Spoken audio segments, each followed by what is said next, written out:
Hi, I'm Carrie Kaufman. I'm a business coach from San Diego, California, and I'm here today with Brad Sugars, who was recently named the guest editor for the Global Franchise magazine. So congratulations, Brad. What's that like? I know. I don't know. Maybe if I passed English in school, being a guest editor would be a thing. But I think being guest editor is because I've been in franchising for more than 20 years. So helping people understand franchising is a very important task for those of us in the industry. So what is business coaching? Well, the industry of business coaching, or the profession, we started back 25 years ago working in business coaching, and I think that it's important for people to understand that this profession has become something that is really strong. And business coaches are out there all day, every day, as you are, helping people grow their business, helping people succeed, helping business owners and executives perform better. I always go back to the very basics of it, that every sports person, every great singer, every great anything, people who achieve great things have a coach. So business owners should too. Why is business coaching such a hot industry? Well, look, it was ranked as the second fastest growing profession in the world. And I think the reason for that is that people are always looking for the edge. They're always looking for that performance edge. Now, when it comes to executive coaching, you're busy being the executive. That doesn't mean you have the time to, hey, what am I going to do to get better? You don't have time sometimes to go to all the events and read all the books. So having someone who works with you in that way makes it really strong. Business owners, on the other hand, you're a business owner. You're so busy every single day working in your business, trying to grow your business. Who is it that's there that's holding you accountable to grow the business? Who's giving you the advice that you need? If you could get a mentor easily, then great, but it's hard to find good mentors, and that's really where the industry is growing so rapidly. And I think one other reason, it works. If it didn't work, of course it wouldn't grow. But as you know from coaching your clients, they get results, they make more money, they work less hours, they're less stressed. Hey, who wouldn't want to have someone helping them do that? So what do you believe makes business coaching such an attractive career opportunity? Well, as a career, because you look at it when you're going into business, and whether you're becoming a coach as an employee or whether you're buying your own business, or as I'm here, well, we're in Global Franchising magazine, so I guess I should talk about it as a franchise as well. If you're in that realm, okay, however you're going into business for yourself, I think you've got to start looking at the service industry as opposed to, you might, think about retail. Well, retail's great, but it has its own challenges and drawbacks in this day and age, okay? Or we could look at, wholesale businesses. Again, own challenges, manufacturing, own set of challenges. Everything has that in this day and age.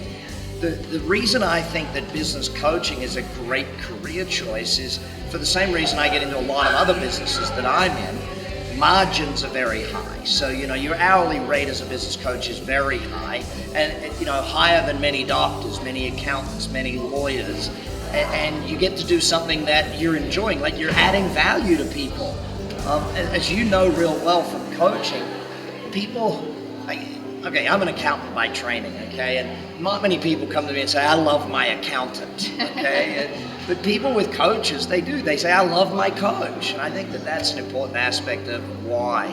On top of that, people want to use their previous knowledge and put it to good use. I think that when you're a business person let's say you're working in a corporate and you're a road warrior, doing all that, sometimes you just want to be local. Sometimes you don't want to travel anymore.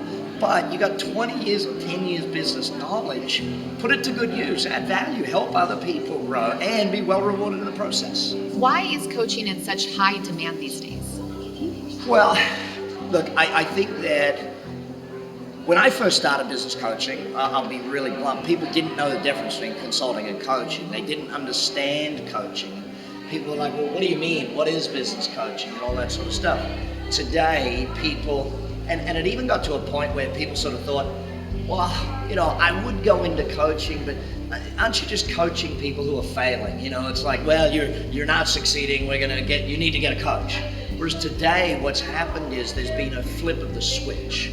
Successful people who are doing well, are getting coaches to do amazing. It's no longer, oh, you're bad, you need a coach. It's now, wow, I'm doing good, I want to do great, I'm going to get a coach. Now, why do you think professionals need a business coach? I mean, can't they run their business on their own? Well, that's the same as saying, my football team doesn't need a coach because they're already winning type thing.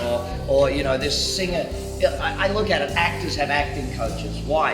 And they're not bad actors that have acting coaches. They're the greatest actors in the world. Why is there a director on all the plays on Broadway type thing? Because they need a coach. They need someone on the outside. See, in my opinion, there's 3 reasons coaching works. Number 1 is they're on the outside looking in. If you're on the inside of your business, it's hard to see you can't see the forest for the trees.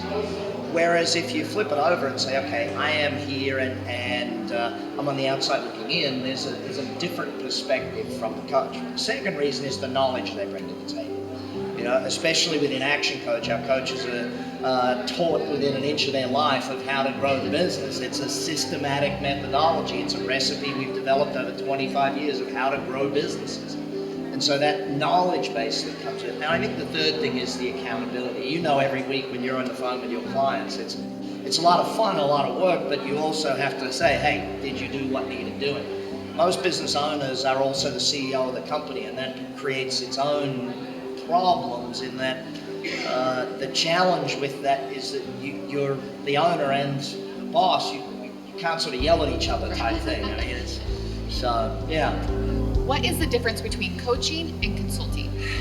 If I'm a coach, I'm working with someone long term. I'm building the person. I'm helping them become better. I'm educating them. I'm creating that. Consultant will generally come in and do the task for you. So they're not transferring knowledge. They're just coming in and doing the task. Consultants are also more specialists in most cases, like it's an IT consultant or an HR consultant or that sort of thing. Whereas a coach will work with you for your performance, and it doesn't matter really what industry. The coach will stay with you long term. And people often ask me, how long should I have a coach for? It's like, well, how long do you want to succeed in business? If you want to keep succeeding, you should have a coach. Are the majority of coaches required to be an expert in a certain field? No. Look, sometimes a level of knowledge of an industry is good, but also sometimes I feel that's negative because you fall into the same traps as that owner does. See, when we look at innovation, you look at things like Uber taking over. If someone was from the taxi industry, they're never going to have created Uber type thing. So if someone's from the hotel business, it's rare that they're going to go out and create Airbnb. It's like someone with a different perspective thinks more like your customer too. And that is really important. Now, is it better to work with the coach in person, or do coaches sometimes have clients in different physical locations? I like being in person, but that's just because I like being one-to-one with people. But you can do it across many platforms today with things like Skype and Zoom and all that stuff. There's many platforms to do coaching. There's many group sessions too, because I know at Action Coach we do a lot of group programs as well as one-to-one programs. What are business owners and executives looking for in a coach? I think what they're looking for is results. I mean, that's first and foremost. You're not going to get a coach. If I could be real blunt about it, I don't think anyone ever actually wants a coach. I think they want the results a coach brings. It's like, you don't hire a personal trainer because you want to have someone beating you up and making you fit. You hire a personal trainer for the result you get from it. And so if I look at corporate executives, they're looking to get better results, career progression. If I look at business owners, they're looking for bottom line profits, less stress, more work hours. So I think that's it. But to choose a coach, I always say, look at the relationship, look at the personality, do you get along, that sort of thing. Because it's going to be a long-term relationship. You got to respect that coach and want to work with them for a long time.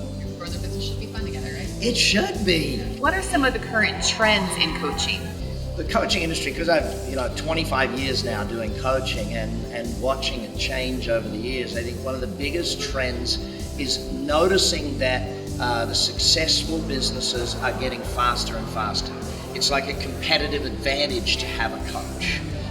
And so a lot of businesses are now, in the early days it was like we had to go out and convince people you need a coach. Now they're coming to us going, hey, I need a coach. Where do I find a great coach? Right. So what do you anticipate the future of this industry will look like? Will every business have a coach? Yeah, look, when I first started Action Coach, I talked about the 3 A's: accountant, attorney, action coach. And I know that's the American vernacular and the Australians will kill me for using attorney, but anyway, The point of it is that I think every business owner should have all three. When people start a business, they know they got to get an accountant, they know they got to get an attorney. I think when you start a business, you should day one say, I need to have a coach. Now, that doesn't mean you have to have one-to-one coaching. It could be in a group program. It could be simply starting with a book. I coach a lot of business people just through my books and stuff. What makes a good business coach, and why would somebody be interested in pursuing this as a career? Well, I think first and foremost, there's one thing that makes a great coach. They love helping people. They enjoy it. They actually get, there's certain people in the world that feel better when they're performing. There's other people like us that feel great when our clients are succeeding. Like, I feel amazing when my clients succeed. I love doing that. And I think of all the greatest coaches, that's the one main trait that I see. I think that there's some distinct advantages when you become a business coach. People don't realize there's sort of three side benefits to it. Yes, you make the money. Yes, you get to do that. But first thing is that you get to grow. You as a business coach learn, and your clients don't just learn from you. You learn a ton from them, and I think that's an amazing part of it. The second thing is that, especially when you join a team like Action Coach, when you're surrounded by other business coaches, you're surrounded by people who want to help people grow. And so when you're on this team, it's like there's always someone willing to help you grow. And I think the third thing, that it's not just about what you learn, and it's about who you become. As you are very well aware in San Diego, you become a leader of your business community. People in the business community look up to you, and your clients tell the world about how great you are and stuff. And I think that's I don't know, there's not too many professions where that's the feeling you get to have day in and day out. That makes a lot of sense. And you mentioned that coaches help make communities better. Can you elaborate on that a little bit? Well, I mean, look, let's understand it, that businesses create jobs, businesses pay taxes, businesses are the core of the economic driver in any community, and small business in particular. We look at it here in the States, in Canada, and Australia, where I'm from, in the UK. People understand that small business is the backbone of an economy. And if it's the backbone of an economy, then what we need to have happen is we need to be really clear that adding jobs, and I got to congratulate business owners, because business owners don't get the kudos for creating jobs. But if we help a business grow, the more, because they're going to employ more people. And once they employ more people, then all of a sudden there's more customers for every other business. And the other businesses have to grow. And, rising tide floats all boats. Is there anything else you'd like to share before we wrap up? I want to say thank you for being my interviewer today. It's like I get to be the guest editor. You get to be the guest interviewer. Right. Thanks for being here, Brad. This was a lot of fun.